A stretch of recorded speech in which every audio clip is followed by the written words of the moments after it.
নমস্কাৰ মোৰ চেনেলটোলৈ আপোনালোক সকলোকে স্বাগতম জনাইছোঁ। আশা কৰোঁ আপোনালোক সকলো ভালে কুশলে আছে। তো আজি বনাম মই এটা বাদামৰ ধুনীয়া ৰেচিপি, মানে মিঠাই ইমান ভাল লাগে খাই। আপোনালোকেও এবাৰ চাবচোন ভিডিঅ'টো, বহুত ভাল লাগিব। তাৰ কাৰণে মই একাপ বাদাম লৈছোঁ। বাদামখিনি ধুনীয়াকৈ চাই লৈ অকণমান ভাজি লৈছোঁ যাতে বাকলিখিনি ধুনীয়াকৈ এৰি যায়, আৰু এনেদৰে বাকলিখিনি গুচাই লৈছোঁ। প্ৰথমতে ঠাণ্ডা হ'বলৈ দিম এখন।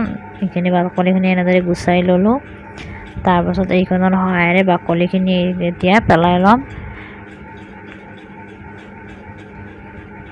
এইখিনিৰে মানে ধুনীয়াকৈ বাকলিখিনি গুচি যায়, আৰু এইখিনি ধুনীয়াকৈ বাকলিখিনি গুচি গ'লে অলপো বাকলি নাথাকিলে দেখাত মানে ভাল লাগে। আৰু এইখিনি এতিয়া মিক্সিত মানে মিক্স কৰি ল'ম। একেবাৰে কিন্তু গুড়া নকৰোঁ কাৰণ ভাল নালাগিব।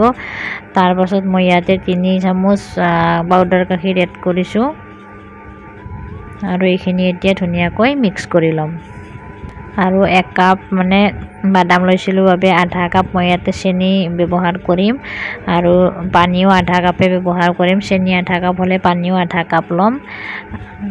এয়া চেনিখিনি দিলোঁ।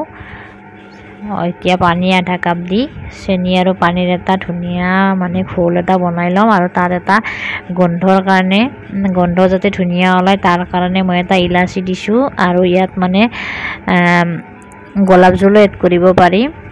আৰু এইখিনি ধুনীয়াকৈ মানে বনোৱা হৈ গ'ল। এয়া চাওকচোন কিমান ধুনীয়া আঠা আঠা হৈছে। এতিয়া ইয়াত মই বাদামখিনি অলপ অলপ কৰি দি মিক্স কৰি ল'ম ধুনীয়াকৈ।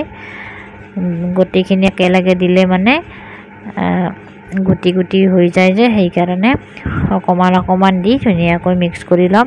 আৰু যেতিয়া মানে এইখিনি ভাজা হ'ব তেতিয়া নিজে নিজে বাদামখিনিয়ে মানে কেৰাহীখন এৰি দিব। চাবচোন ধুনীয়াকৈ একদম কিমান ধুনীয়াকৈ এৰি যাব, চাবচোন চাই থাকিব। এয়া হৈয়ে গ'ল, দেখিছেনে কিমান ধুনীয়াকৈ এৰি দিলে। আৰু এইখিনি এতিয়া মই 15 মিনিটমান ধুনীয়াকৈ ঢাকি ৰাখি ঠাণ্ডা হ'বলৈ দিম। এয়া ঠাণ্ডা হৈ গ'ল। এতিয়া গিলাচৰ তলাত অকণমান মই ঘি লগাই এইখিনি এবাৰ মানে মিক্স কৰি ল'ম এনেদৰে, যাতে দানা দানা থাকিলে এইবিলাক নোহোৱা হৈ যায়, ধুনীয়া মিক্স হৈ যায়। আৰু ইয়াতে লাড়ু বনোৱাৰ কাৰণে হাতত কোনো ধৰণৰ তেল বা ঘি ব্যৱহাৰ কৰিব নালাগে, কাৰণ বাদামৰ পৰা এনেও তেল ওলায়ে। গতিকে ইয়াৰে এটা ধুনীয়া লাড্ডু বনাই লৈছোঁ। আৰু ইয়াত বজাৰত যেনেকৈ মানে পেৰাৰ শ্বেপ এটা দিয়ে তেনেকৈ হাতেৰে এনেদৰে মই পেৰাৰ শ্বেপ এটা দি দিছোঁ। এয়া চাওকচোন কিমান ধুনীয়া লাগে নহয়নে বাৰু। আৰু এনেদৰে মই বাকীখিনিও এনেদৰে বনাই ল'ম গোটেইখিনি। এয়া গোটেইখিনি মোৰ বনোৱা শেষে হৈ গ'ল। 1 কাপ বাদামেৰে ইমান ধুনীয়া ধুনীয়া ইমান মানে পেৰা বনাই লৈছোঁ। চাওকচোন সঁচাকৈ ঘৰত বনাই মানে খালে বহুত মানে লাভ হয় দেই। আৰু ইয়াতে মই ধুনীয়া দেখাৰ কাৰণে পিস্তা আৰু চেৰি অকণমান এনেদৰে সজাই দিছোঁ। দেখিবলৈ ইমান মৰম লগা হৈছে। চাওকচোন মই মিঠাই বেয়া পাওঁ, কিন্তু মানে মানুহজনৰ কাৰণে বনাই দিলোঁ। সদায় কৈ থাকে মিঠাই বনোৱা মিঠাই বনোৱা। আজি মানে 1 কাপ বাদামেৰে ইমান মিঠাই বনাই দিলোঁ, ইমান ভাল লাগিছে দেখিবলৈ। আপোনালোকে এবাৰ ট্ৰাই কৰি চাব দেই, বহুত ভাল লাগিব। আৰু সৰু ল'ৰা ছোৱালী থাকিলেতো বহুতেই ভাল পাব। বাৰ্থডে পাৰ্টি হওক বা যিকোনো পাৰ্টিতে এনেদৰে ধুনীয়াকৈ বনাই মানে ঘৰত বনাই খুৱাব পাৰি। আৰু মই এটা ভাঙি আপোনালোকক দেখুৱাই দিছোঁ, একেবাৰে বজাৰৰ পেৰাৰ নিচিনা হৈছে চাওকচোন।